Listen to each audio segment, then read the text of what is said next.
Point से लिखना। देखो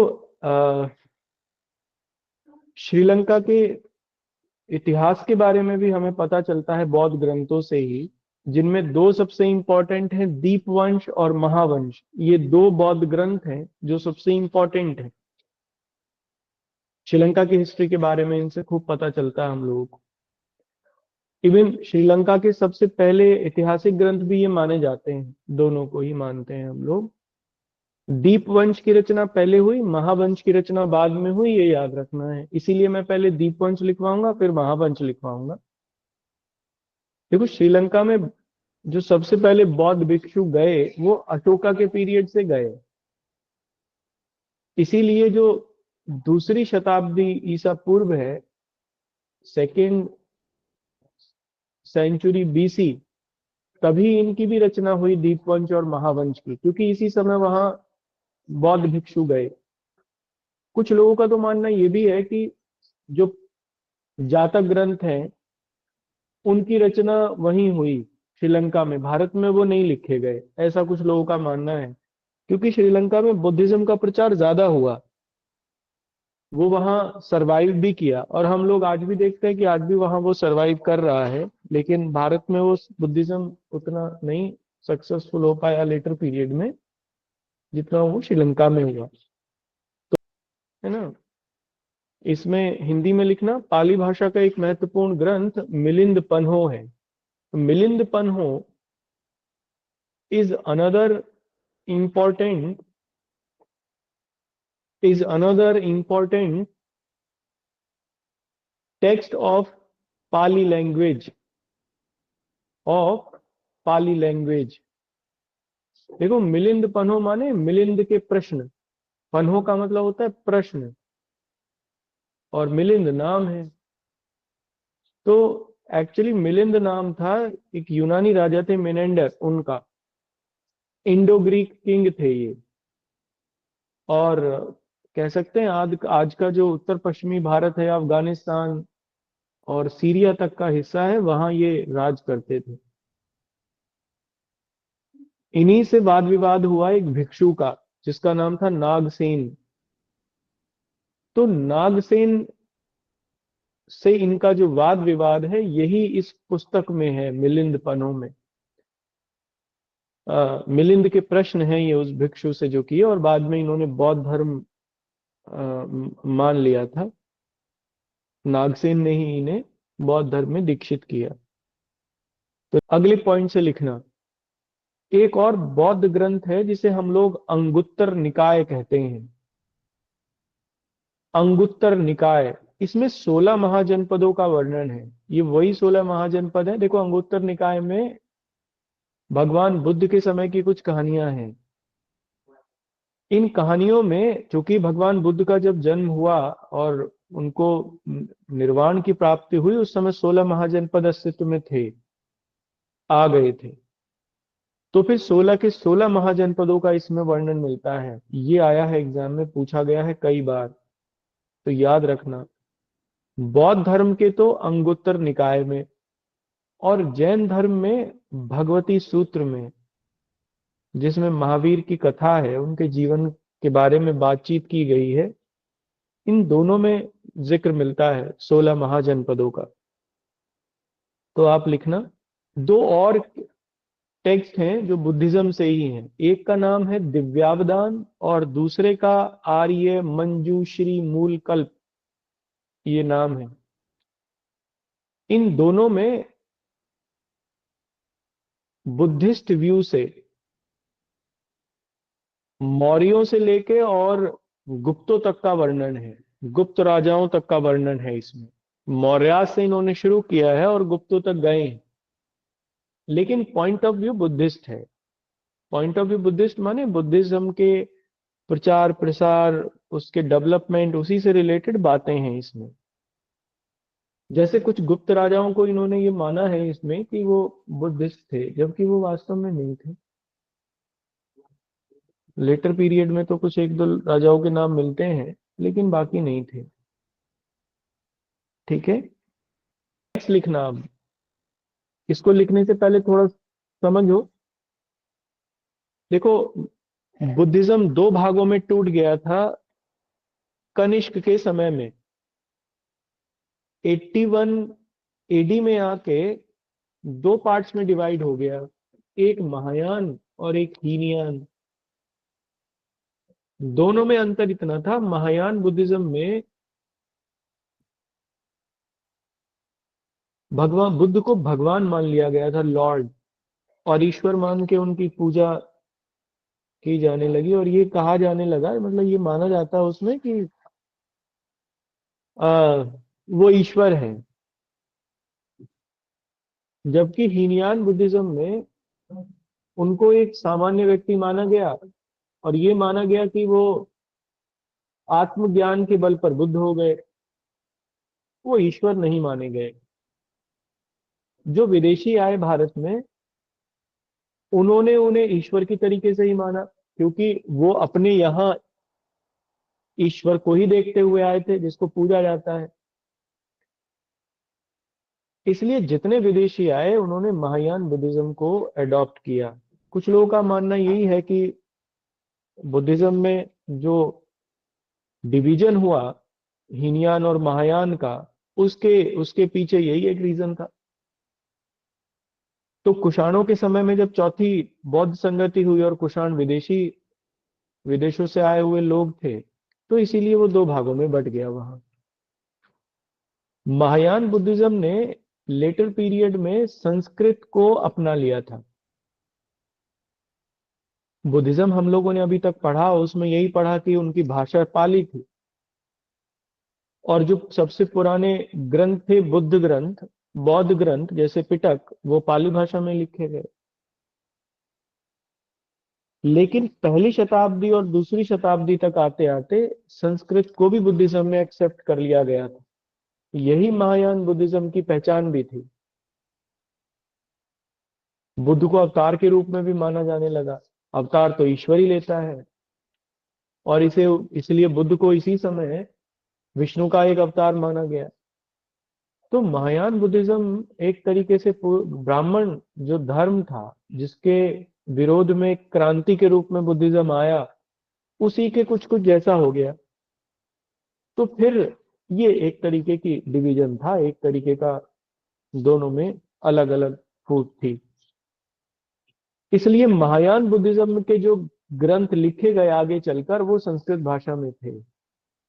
तो उनकी भी चर्चा कर लेते हैं। दो सबसे इंपॉर्टेंट ग्रंथ थे महायान बुद्धिज्म के, एक महावस्तु और दूसरा ललित विस्तर। अश्वघोष ने भी कुछ किताबें लिखी, उनकी ये किताबें भी संस्कृत में थी।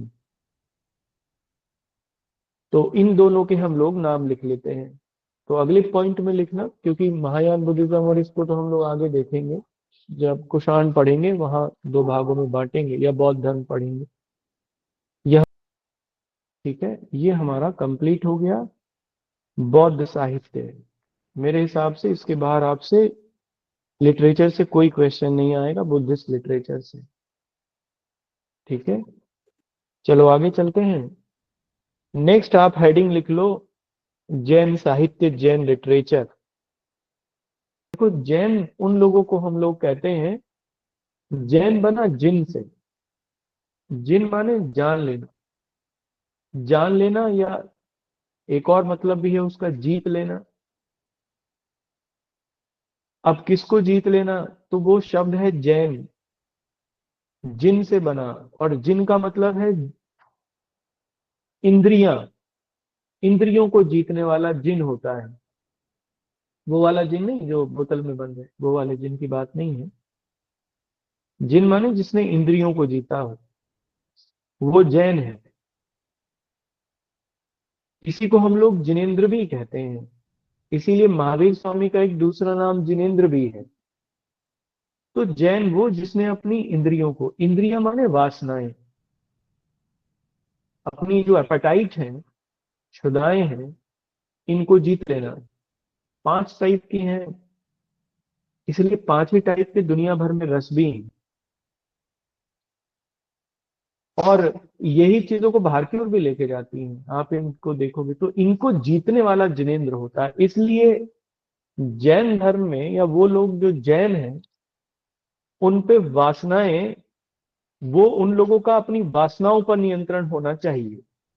जिन लोगों का अपनी वासनाओं पर नियंत्रण है वो जैन है। क्लियर? जिन लोगों का अपनी शुदाओं पर नियंत्रण है, अपनी लस्ट पर नियंत्रण है, वो जैन है। बाकी तो कहने के हैं। और जैसे हम लोग भी वैसे ही वो होते हैं। ठीक है, अभिषेक, क्लियर हुआ? Jain yes sir. क्या होते हैं? Yes sir. 5 तरीके की वासनाएं हैं, इसीलिए इनको जीतने वाला ही जिनेंद्र होता है, और जो जिनेंद्र है वही जैन है। अब ये हो कब सकता है? तो ये हो सकता है ज्ञान से, नॉलेज से। लेकिन कैसी नॉलेज? तो आत्मज्ञान। या फिर जिनको आत्मज्ञान हो जाए उन्हीं को जिनेंद्र कहा गया, उन्हीं को महावीर कहा गया। क्योंकि महावीर वही है जिसने अपनी शुदाओं को जीता हो। तो जो जीत गया वो वीर है, और जिसने अपनी वासनाओं को जीत लिया वो महावीर है। इसलिए महावीर का नाम कोई महावीर नहीं था। महावीर तो तब महावीर बने जब वो वास्तव में पहले जैन थे, जिन्होंने अपनी वासनाओं को जीत लिया था। 5 टाइप की होती हैं, इसीलिए देखो आप, वासनाएं 5 टाइप के। आपको जो सुख है ये 5 ही टाइप के मिलेंगे, और यही 5 टाइप के सबसे खराब भी होते हैं। मतलब दुनिया इसी के पीछे पागल भी है। देखने का सुख, सुनने का, छूने का, सूंघने का, और स्वाद का।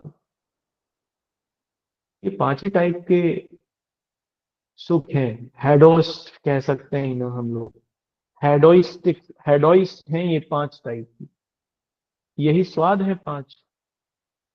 अगर हम लोग जीभ के स्वाद को स्वाद न माने, बाकी इन चीजों को भी माने, तो यही 5 टाइप की लस्ट है। इसलिए देखने की, सुनने की, सूंघने की, चखने की, टेस्ट करने की, और स्पर्श की। यही है। ठीक, ये 5 वासनाएं हैं। चलो खैर, लिखो जैन। देखो, जैन साहित्य को हम लोग आगम साहित्य भी कहते हैं। आगम माने होता है सिद्धांत, या डीप नॉलेज, जिसको हम लोग समझे। इसका मतलब होता है आगम, आगम सिद्धांत, साहित्य। और ये आगम, इन आगमों में पूरे का पूरा जैन लिटरेचर आ जाता है, क्योंकि जैन साहित्य का नाम है एक और, आगम साहित्य। ज्ञान से भरा साहित्य भी इसलिए इसका एक नाम है। इसमें 12 अंग सबसे महत्वपूर्ण है। जैन साहित्य में सबसे महत्वपूर्ण है 12 अंग। ठीक है, 12 अंगों के कुछ उपांग भी हैं। 12 अंग माने ऐसे समझिए ये 12 किताबें हैं, और इन किताबों के ऊपर लिखी गई कुछ डॉक्यूमेंट्री। डॉक्यूमेंट्री, हाँ, टीकाएं, डॉक्यूमेंट्री कह सकते हैं। इन पर लिखी हुई टीकाएं भी हैं। इन टीकाओं को ही हम लोग उपांग कहते हैं। ठीक है, इसलिए अंग और उपांग, ये दोनों जैन साहित्य का भाग है। अभी तक आपसे केवल ये पूछा गया है इतने में। हाँ, डिफाइन करने के लिए जो छोटे छोटे परिशिष्ट लिखे जाते हैं, जिन्हें अपेंडिक्स कह सकते हैं, ये अपेंडिक्स टाइप के हैं। 10 प्रकीर्ण है और 6 छेद सूत्र हैं। तो कंटिन्यूएशन में लिखना। अच्छा, उपांगों के आगे 12 ही लिख लीजिए, पता चला कि आप उसको कुछ संख्या में ना याद रख पाए। क्योंकि 12 अंग हैं और हर एक अंग का एक उपांग है, तो वो भी 12 ही हैं। और फिर इन उपांगों पर प्रकीर्ण और छेद सूत्र लिखे गए हैं। देखो, सूत्र माने फॉर्मूला, या इसेंस कह सकते हैं हम लोग उसे। तो फिर ये 12 अंगों के 6 छेद सूत्र हो गए, यानी 12 अंगों के 6 फॉर्मूले हो गए ये। एक अंग का एक फॉर्म दो, मतलब एक फॉर्मूला 2 अंगों पर लागू हो जाता है। ठीक है, एक फॉर्मूला 2 अंगों से संबंधित है, ऐसा समझ लीजिए। कंटिन्यू। अब अगले पॉइंट में लिखना, नेक्स्ट पॉइंट में देखो, ये जो जैन आगम ग्रंथ है, ये वल्लभी में पहली, छठी शताब्दी ईस्वी में वल्लभी में, गुजरात में एक जगह है वल्लभी, वहां पहली जैन संगति हुई। इस फर्स्ट जैन संगति में इनका जो स्वरूप है ये निश्चित हुआ, यानी ये लिखे गए 513 से लेके और 526